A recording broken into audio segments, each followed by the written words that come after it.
Norte é a sua visita àquilo que de valor tem sido feito, ao que realmente importa conhecer no norte de Portugal. Vamos viajar por terras nortenhas, parar, ver, entrar, perguntar pelo que merece ser contado. E não falo só de paisagens, falo de monumentos e museus, comidas tradicionais, gente e ideias empreendedoras, aldeias bonitas, artesanato, literatura, agricultura, enfim, a qualidade que vale a pena conhecer no Portugal do Norte. Estamos no Freixo, concelho de Marco de Canaveses. Dizia-se há uns 50 anos que aqui devia haver qualquer coisa. É que, de vez em quando, apareciam umas pedras estranhas, diferentes. Nos anos 80 começou a investigação a sério. E pelas descobertas de alguns elementos, cedo se percebeu o que poderia estar em causa.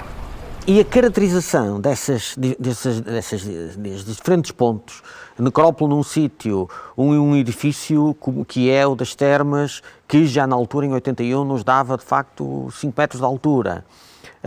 E todo o tipo de expansão e de ruína que foi sendo encontrada apontavam-nos para uma área vastíssima. Cerca de 30 hectares de ruínas, não é normal. Lino Tavares Dias esteve no princípio do estudo e das escavações. Foi com ele que a cidade a descoberto foi crescendo e ganhando lugar na história. Os romanos, ao planearem o urbanismo, planeavam-no com muito cuidado. E, portanto, nós é evidente que seguimos esse cuidado e seguimos os princípios que foram determinados pela arquitetura e pelo urbanismo romano. E portanto, digamos assim, havia que encaixar peças num puzzle, só que era um enorme puzzle e as peças eram muito poucas, não é? E, portanto, a certa altura tínhamos alguns elementos que não coziam, digamos assim, ou não jogavam completamente dentro do puzzle. Tínhamos, no entanto, grandes edifícios. Tão grandes e com tal importância que cedo Tongóbriga foi classificada como monumento nacional. As ruínas descobertas em 3 décadas de investigação permitem perceber que esta cidade foi um centro de poder durante os séculos I e II. A proximidade de vias romanas com acesso aos principais centros populacionais da Lusitânia revela uma localização estratégica dentro do Império Romano. Há quem defende-se que pode ter sido na sequência da política de Augusto, que defendeu a expansão do Império e esta zona ser, digamos, como que a ocupação do Finisterra. Isto era o fim da terra. Esta é a última cidade, exatamente, e esta é a última cidade da Bacia do Douro, e o fim da terra estava ali, que era o Atlântico, não é? Portanto, estávamos a pouco tempo de viagem do Atlântico. Mas nem pela distância do centro do Império, a lógica de construção foi aqui diferente. Pelo contrário, a experiência acumulada permitiu que no Freixo os romanos trabalhassem bem e depressa, adaptando as técnicas aos materiais que encontraram na região. Esta é uma cidade feita de granito. E muita da pedra usada, ao que tudo indica, terá sido reutilizada a partir do povoado castrejo que já aqui existia. Ou seja, em 100 anos, 2, 3 gerações, as pessoas deixaram de viver em casas redondas, as casas típicas de um castro, e adaptaram-se a casas grandes, quadradas, retangulares, enfim, à vida de uma cidade com todas as estruturas próprias da vida urbana. Já é uma história bonita de se contar, mas Tongóbriga ainda tem pano para mangas e muito que fazer. Num sítio como este, há uma outra coisa que é extraordinariamente importante, que é perceber claramente os alinhamentos das ruas e a ligação das entradas da cidade e os diferentes alinhamentos. Eu julgo que é uma outra perspectiva de investigação que Tongóbriga precisa. E ainda uma outra zona, que é percebermos a totalidade da necrópole. E ainda não se encontrou o teatro, o anfiteatro, construções obrigatórias numa cidade desta dimensão. Tongóbriga está no mapa de Portugal e da Europa romana. Não merece ficar enterrada no esquecimento. Carcre, o mosteiro de Santa Maria de Carcre, é um daqueles lugares marcados na arte, na religião e na história de Portugal. Aqui se levantou no século XII um templo em honra de Santa Maria, mas Egas Muniz e a lenda em volta da cura de Dom Afonso Henriques deixaram quase sempre na sombra a real importância deste mosteiro. A pequena igreja está desde sempre ligada ao princípio de Portugal. O tempo trouxe até hoje a história de que terá sido aqui que o aio de Dom Afonso Henriques conseguiu a cura do nosso primeiro rei. Seria Afonso, ainda criança, quando Egas Muniz teve uma visão da Virgem que lhe indicou um templo abandonado. Era lá que deveria procurar ajuda para resolver a malformação que teria nas pernas o pequeno Afonso. E, na região, acredita-se que depois de uma noite de vigília aqui, o milagre aconteceu e o futuro rei tornou-se um rapaz saudável. Certo, é o facto de a parte mais antiga do edifício ser a capela que está ao lado da igreja, construído para panteão dos condes de Rezende. Embora os túmulos que aqui permanecem sejam dos séculos XIV e XV, estas paredes terão sido levantadas ainda no século XII. A fresta românica num dos lados da capela testemunha esse tempo, com uma decoração muito semelhante à que aparece pela Europa durante o mesmo período. Posterior será a imagem de Nossa Senhora à Branca talhada em pedra de Ançã. Pensa-se que, desde o século XIV, é procurada pelas mulheres em período de amamentação para que lhes não falte o leite. E aqui continua. Há menos de 20 anos, uma intervenção na igreja deixou a descoberto pinturas murais até então desconhecidas. Estavam atrás de altares laterais e parecem ter sido feitas em meados de 1500. É pelo menos isso que sugere o gosto manuelino que desenhou Santo António, Santa Luzia e os anjos. O resto mistura-se num emaranhado de épocas e estilos, como é inevitável em construções que atravessam séculos e passam de um milénio a outro. Se o menino que daqui saiu curado pela mão de Egas Muniz era de facto o filho do conde Dom Henrique e de Dona Teresa, ou se seria o próprio filho de Egas Muniz, isso é outro assunto. Egas Muniz faz a ligação entre Cárcere e o mosteiro beneditino do Paço de Sousa. Aqui está sepultado o aio do primeiro rei de Portugal. Isso e o facto de ser este um dos mais notáveis testemunhos da arquitetura românica da região fazem do mosteiro beneditino do Paço de Sousa uma visita imprescindível em terras de Penafiel. O mosteiro está classificado como um monumento nacional desde 1910. É sem dúvida um dos mais importantes marcos da arquitetura românica no norte do país e um caso curioso de mistura de elementos regionais a um estilo que se estendeu a Europa fora. De tal modo que é possível falar, a propósito desta construção, de um românico nacionalizado. Antigo, sim, velho mesmo, mas nem por isso fora de moda. Numa altura em que outro tipo de turismo vai levando vantagem, como por exemplo o turismo do ambiente, o turismo de natureza, não nota que tenha decrescido o interesse das pessoas no turismo cultural e religioso aqui em Penafiel? Não, eu diria que bem pelo contrário. E bem pelo contrário por vários fatores, naturalmente. Primeiro e desde logo porque se trata de um património que é efetivamente muito valioso, sob todos os aspectos, é um património excepcional e que merece ser visitado. Mas as pessoas só visitam aquilo que ouvem falar, aquilo que lhes é dado a saber que existe.